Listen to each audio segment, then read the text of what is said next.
All right, guys, I'm going to try to tell you this story real quick before anything exciting really happens. When I joined the military, everybody who joins the military that joins the military has a certain span of their military career, right? Mine happened to be 6 years. Okay? Unfortunately, I scored pretty well on the ASVAB score. It's an aptitude test. So they decided to make me a linguist first and then an intelligence analyst. The problem with that is that out of the 6 years that I was in the military, I had, you know what, we're going to use red because that was how much fun it was. I had about 9 weeks of military training, right? We'll put 9 weeks. And then you have like a tech school or like a trade training. And for me, now if you're going to learn to be a cook in the military, that's going to be like a month, not even. You learn to cook food and fold towels. It's great. But if your ASVAB score is a little higher and you go into a job that's supposed to be a little harder, your training can take up about a third of your entire military career. Mine in particular was 1 year and 8 months. So on top of the 9 weeks, I was nearly around almost at 2 years in training. And then I finally had my actual military career, right? This is where I have my duty station, and deployment was right about here, and that was horrible. So the reason I'm telling you this story is because when you are in training here, there is a little document about the size of a postcard that they make you carry called a 341. Okay? Document 341 is going to look like this. All right? Put it in the center, Shannon. There we go. 341's is listed right here at the bottom of the document. It is a little form that can quickly identify you. It's called an excellence/discrepancy report, okay? It's a way to quickly identify you, and you're supposed to carry at least 4 or 5 copies of these in your pocket at all time and have them pre-filled out. So I would have mine pre-filled out with my name, and then it says grade, which is your rank, okay? Let's say I wasn't, I joined the military, I was already an E3 because I had college education. And then your organization, that's usually like your squadron. So if you were in the 28th bomb squadron, you would write that down. And then your flight number, or by the time you're at your duty station, I was in what's called intel. Okay, and then you leave the bottom blank. And then what happens is if somebody sees you do something good or bad, and they want to make an official document to record it, any outranking officer or NCO can walk up and ask you, hey, airman, give me your 341. Then you would pull this out of your pocket, readily prepared, unfold it, and he would take it. And either there on the spot or later on, he could say, I saw Airman Cold Springs Queen sneeze. Wrong.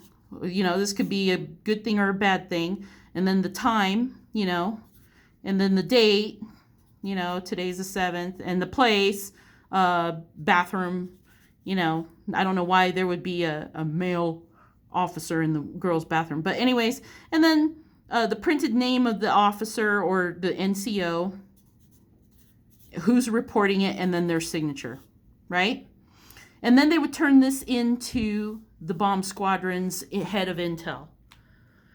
Here's the bad part of the story.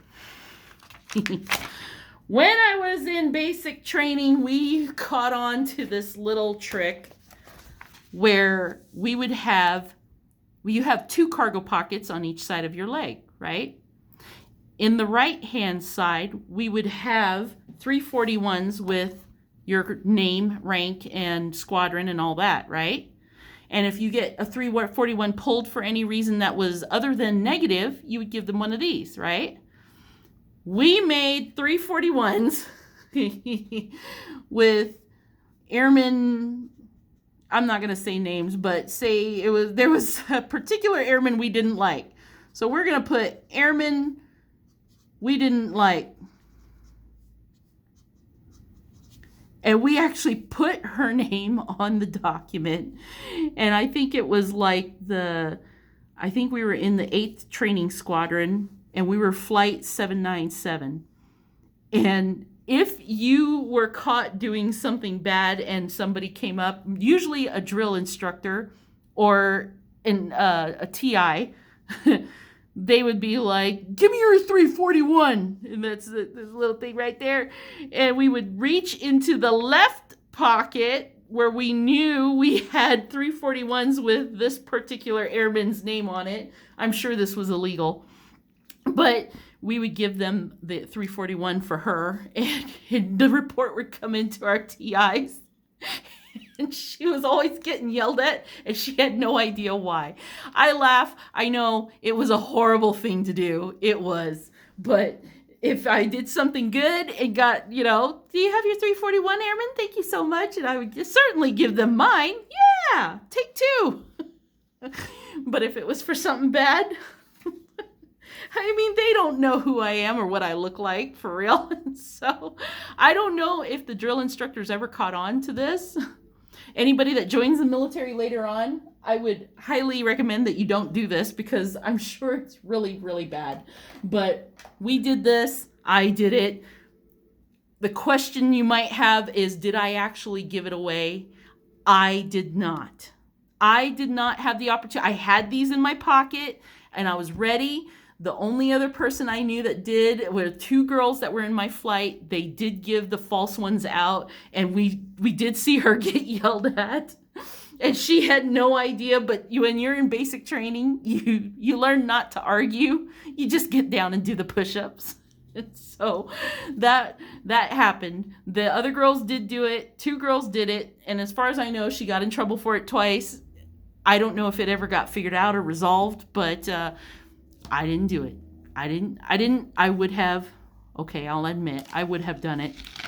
That's awful. So, hope you guys enjoyed that military story. I thought of that the other day, and I had to really pray about it and figure out whether or not I wanted to admit this.